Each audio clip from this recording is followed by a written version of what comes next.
Buenos días, queridos hermanos y amigos de la fe católica.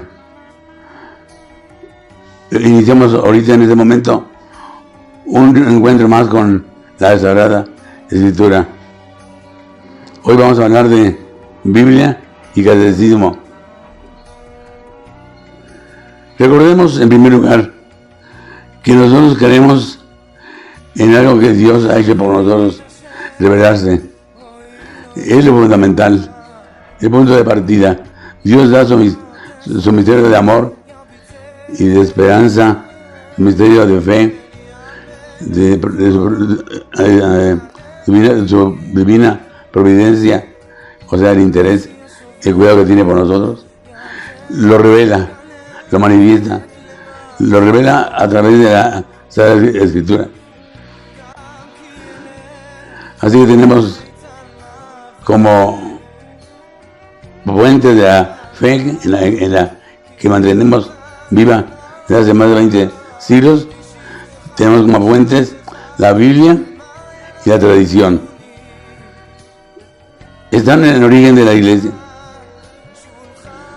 Es la Iglesia donde ellas van haciendo tradición. Biblia e Iglesia. Biblia y tradición.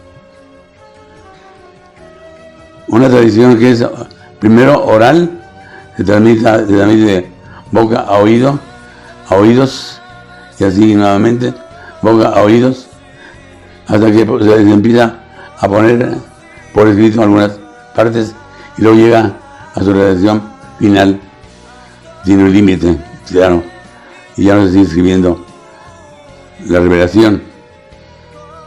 Por eso algo de la tradición se pone por escrito, por inspiración divina. Recordemos que la Sagrada Escritura es de inspiración divina. Tiene como autor a Dios. En eso consiste la inspiración de la Sagrada Escritura. Es inspiración divina a unos hombres para que se pongan por escrito lo que viven. Y que viven en la tradición que empieza a nacer hace más de 20 siglos con los judíos. Podríamos decir entonces que en el principio fue la tradición, así como decimos, en el principio fue el verbo, podemos decir ahora, en el principio fue la tradición. Primero, el Antiguo Testamento. Nació, eso lo veremos en otro momento, el nacimiento del Antiguo Testamento y cómo se fue formando. Nació en el pueblo. Básicamente la tradición pertenece al pueblo creyente.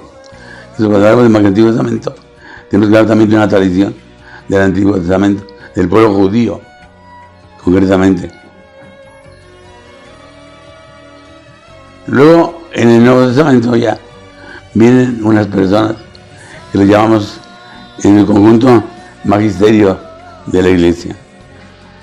Son los padres de la Iglesia. Primeros intérpretes de la Sagrada Escritura, ya cuando la tenemos por terminada, y de la tradición. La tradición no se queda afuera, la tradición sigue viva. Ahora veremos que la tradición toma un poquito más. Ellos establecen en el siglo II, o en el siglo II van poniendo de acuerdo hasta llegar definitivamente hasta el siglo XVI, con el Concilio de Trento, ya solemnemente se declara cerrado y para siempre el canon, la lista de los libros inspirados por Dios. Pero ¿quiénes son los que establecen esto?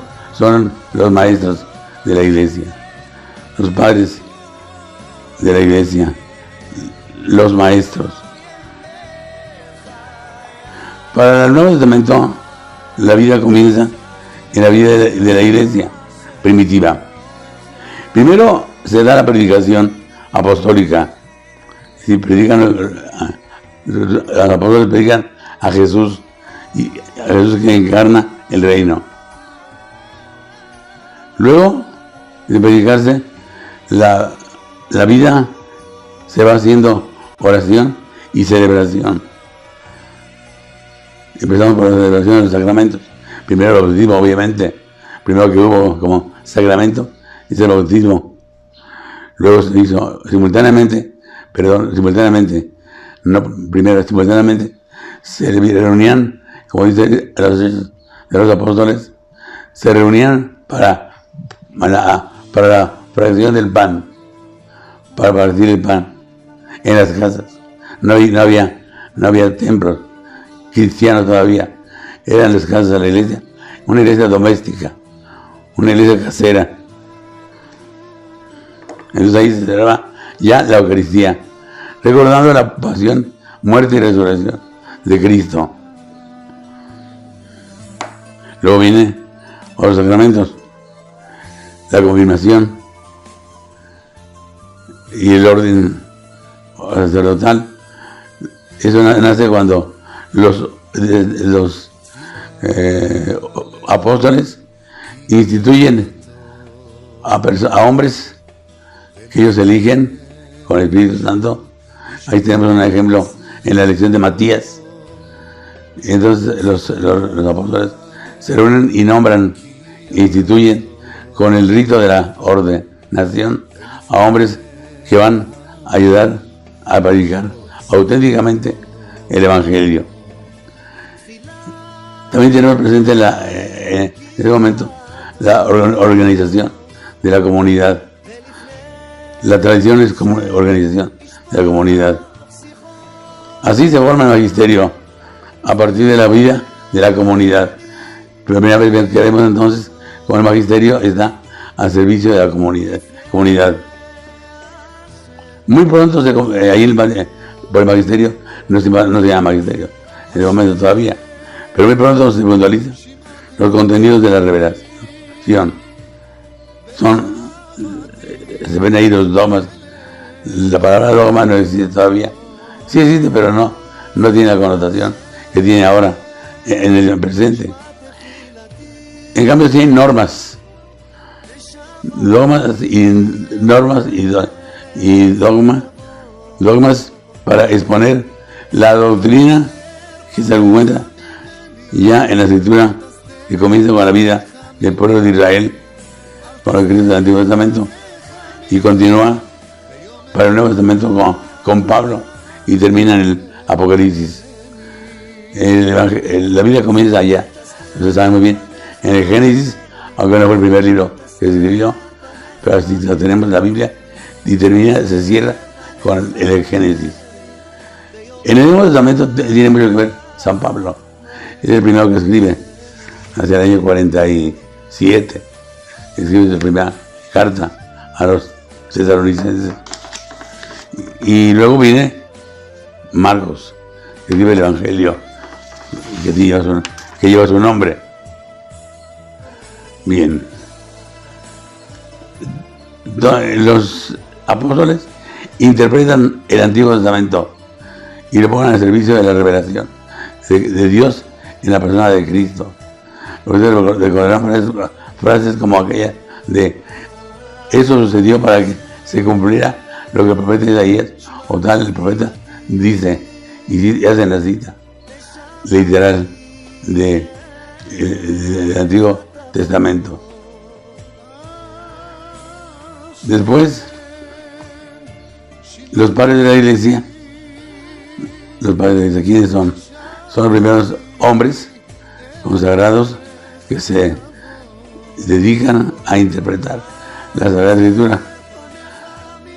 Y así, por ejemplo, San Clemente Romano se llama el padre, es uno de los primeros padres de la iglesia, se llama padre apostólico, con otros que no son santos reconocidos como tales. San Clemente Romano y otros posteriores que sí son santos, voy a mencionar algunos: Ireneo, Tertuliano, Orígenes, Cipriano, Agustín, Jerónimo, Basilio, y entre otros hay muchos más. Van del siglo primero, exactamente del año 90, más o menos, 90 del cristianismo. O sea, todavía se dice que todavía vivía San Juan y lo conoció. Por eso se llaman padres apostólicos, porque tuvieron relación alguna con los apóstoles que predicaban por primera vez la palabra de Cristo. Los padres de la Iglesia explican el verdadero sentido de la Biblia y lo aplican a la moral, a la vida de los creyentes, que constituye entonces la moral cristiana. Más adelante va a venir que las normas de la Biblia se hacen leyes que constituyen el derecho canónico. ¿Por qué los apóstoles? ¿Por qué los maestros? Estos existen por voluntad de Cristo. Pedro y los apóstoles constituyen, en primer lugar, durante unos 50 años, la autoridad suprema de la Iglesia. Después vienen sus sucesores, como veíamos ahorita, San Clemente, uno de tantos que eran ya obispos consagrados por los apóstoles, y luego obispos consagrados por los primeros discípulos de los apóstoles. Por ejemplo, Pablo no es apóstol directamente, es añadido por Cristo al grupo de los 12, pero cuando es reconocido por los apóstoles, lo consagran, lo ordenan, digámoslo así, le imponen las manos para constituirlo como persona consagrada al servicio de Dios y de la Iglesia.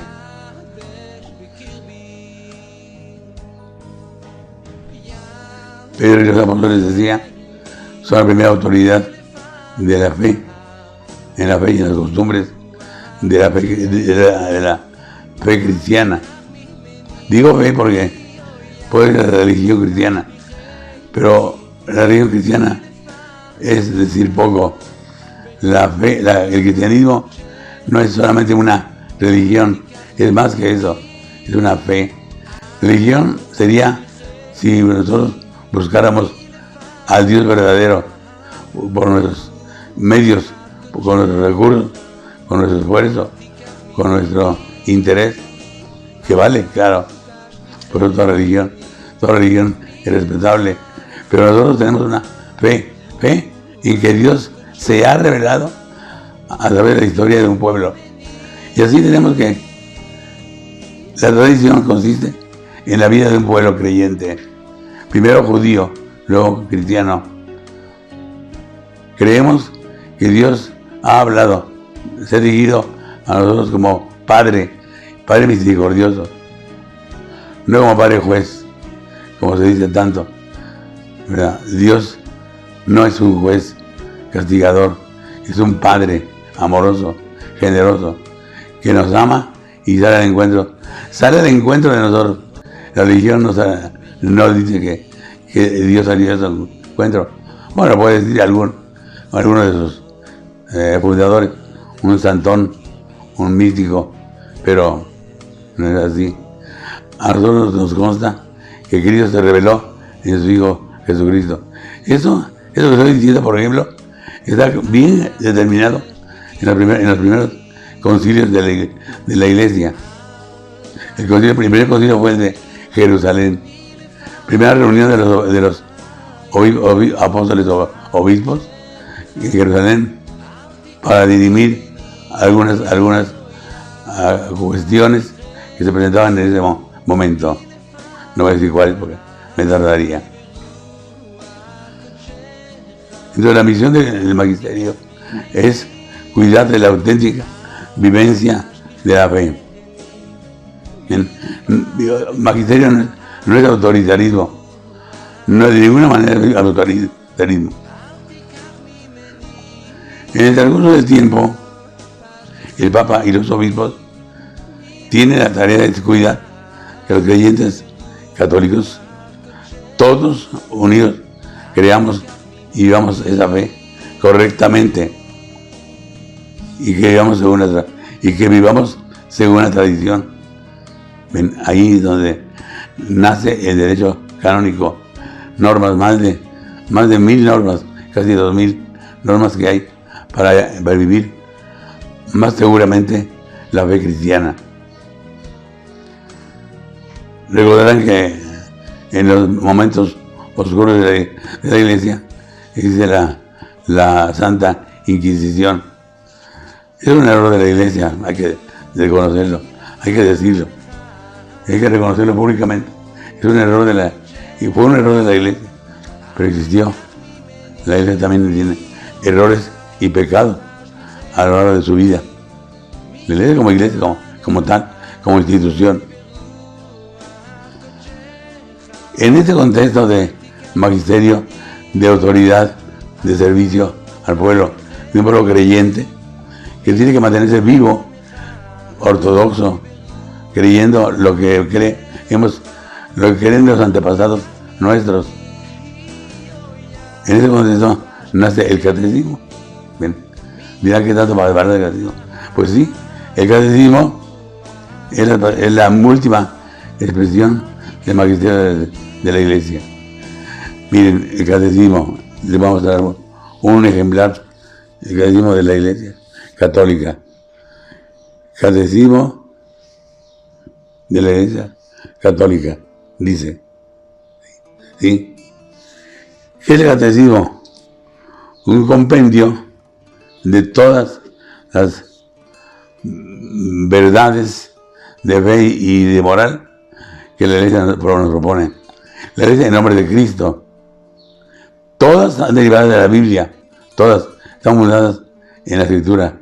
Ninguna es inventada por la Iglesia. Bueno, tengo que decir tengo que hacer también una aclaración. Inventada por la Iglesia. No, cuando decimos que la Iglesia tiene dogmas, sí, tiene dogmas que no están explícitamente en la Sagrada Escritura. Por ejemplo, el dogma de la Asunción de María, el dogma de la Inmaculada Concepción, no están, ciertamente que reconocerlo, no están explícitamente en la Sagrada Escritura, pero están inspiradas en la Biblia.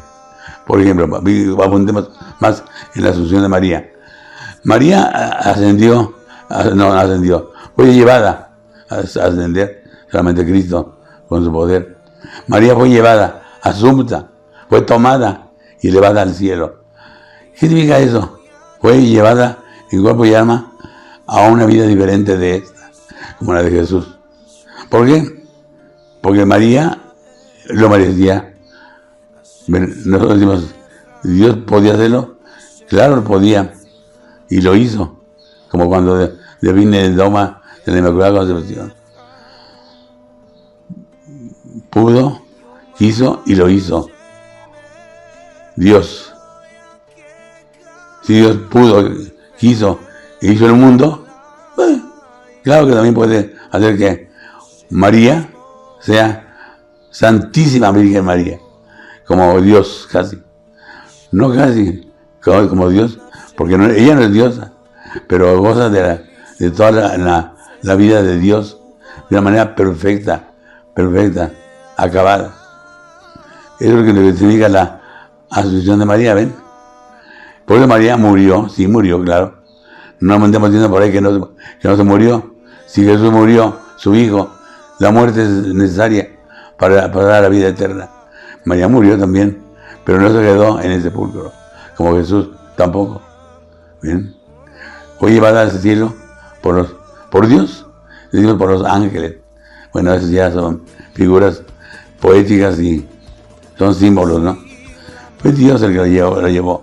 Él quiso que fuera al cielo y entrar allá, tal como vivió en la tierra, con cuerpo y alma. Necesitamos ese misterio de la Asunción de María, lo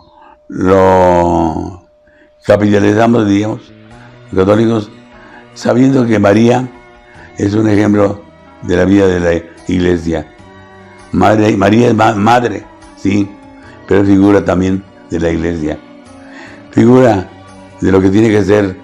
Por eso tenemos en el cielo un ejemplar humano con Cristo, porque también Cristo está humanamente con carne y hueso en el cielo, es decir, en otra realidad en otro ambiente que no conocemos todavía. Ahí está por voluntad de Dios.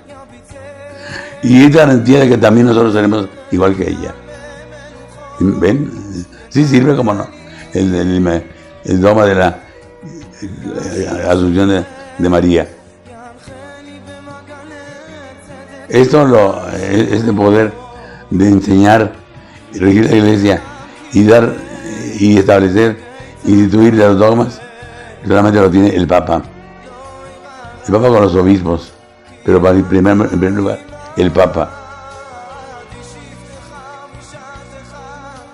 Son los que cuidan, decía, con esmero, con amor, al rebaño de Cristo. No son los pastores natos, son pastores que son llamados a hacerlo, tienen la vocación de servir en la iglesia de esta forma y se identifican con Cristo, pastor que ama a las ovejas, que las cuida, da vida por ellas. Pero los maestros de la ley, hablé de los maestros de la ley, los judíos, los maestros de la iglesia son personas, hermanos nuestros, que estudian, claro, que reflexionan, que meditan, que escriben, especialmente eso. Por eso una persona, por ejemplo, Teresa de Jesús, San Juan de la Cruz, San Tomás de Aquino, San Agustín y otros más, que les llamamos también doctores de la iglesia. ¿Por qué son doctores? Son maestros. Maestros por su vida, como María, no, por su reflexión también, por sus enseñanzas, porque nos dicen cómo se entiende el misterio de la redención, el misterio de la salvación, el misterio de la encarnación y así otros misterios que tenemos en torno a Cristo en relación con nosotros. Bueno, el catecismo nace en ese ambiente, ¿ven? El catecismo no hace más que poner por escrito y como un catálogo, como un esquema de lo que creemos. Ahí está contenido el credo, por ejemplo, el credo, los sacramentos, la vida moral de la iglesia, el misterio mismo de la iglesia está bien explicado en el catecismo. Por eso la iglesia cuenta con dos instrumentos de acceso a la palabra, más aún que la palabra, a la revelación. Dijimos ya al comienzo que la fuente de la revelación de Dios, de cómo podemos conocerla, es a través de la Biblia, de la tradición y ahora también podemos decir del catecismo, que es el magisterio, que es representación del magisterio.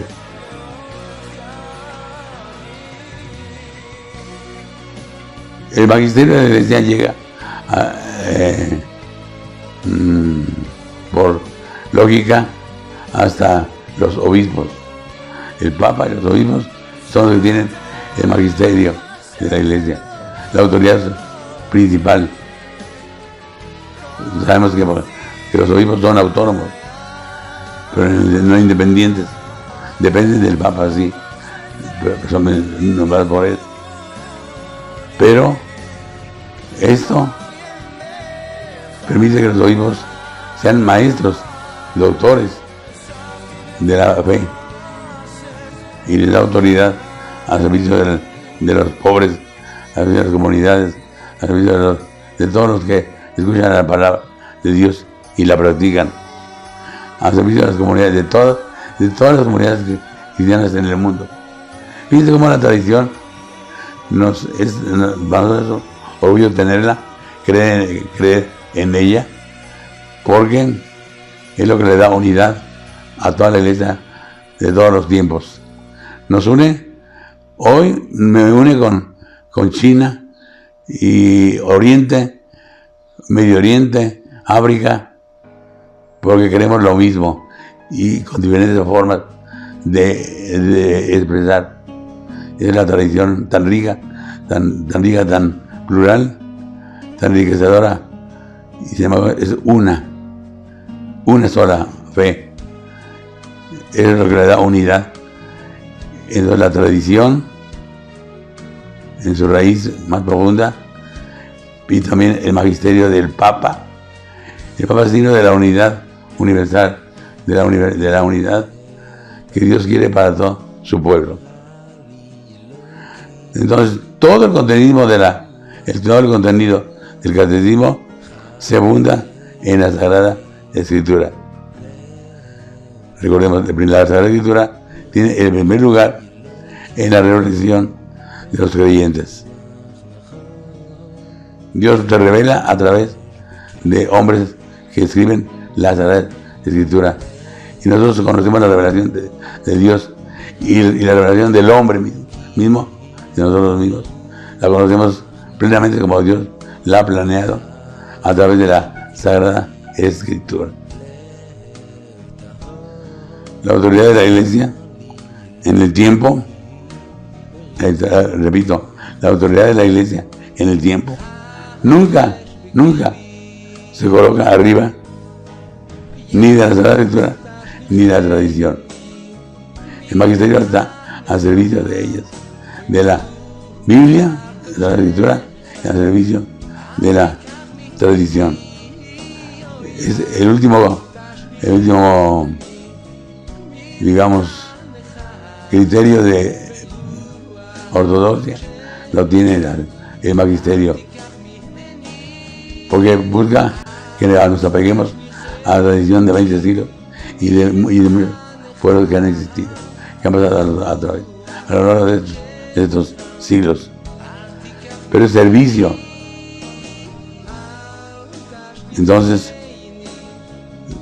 el magisterio, repitamos una vez más, está principalmente y existe para servir a la revelación que conocemos por la palabra escrita. A la revelación de quién, de Dios y del hombre. Cuando queremos conocer quién es Dios, cómo es Dios, qué espera de mí, qué pedido tiene sobre mí, vamos a la Sagrada Escritura, ordinariamente. Ojalá lo hagamos frecuentemente. Y cuando quiero saber quién soy yo, de dónde vengo, a dónde voy a la Sagrada Escritura. Ven cómo la Biblia nos revela el misterio divino, pero también el misterio humano. Entonces, para concluir, hermanos, les quiero decir, todo católico que se acerque, que quiere conocer la verdad de Dios y la verdad del hombre, debe acercarse en la tradición, como lo ha hecho en la tradición, a través de la Biblia y en la otra el catecismo. Una Biblia en la derecha, un catecismo en la izquierda, bueno, perdón, al revés. Y ahí tenemos la revelación. La revelación primitiva, original, y la revelación interpretada, expuesta por el magisterio, para que yo lo entienda y no me pierda. Bien. Entonces, muchas gracias por la atención. Nos despedimos en este momento y esperamos, pero Dios, menos en la siguiente ocasión.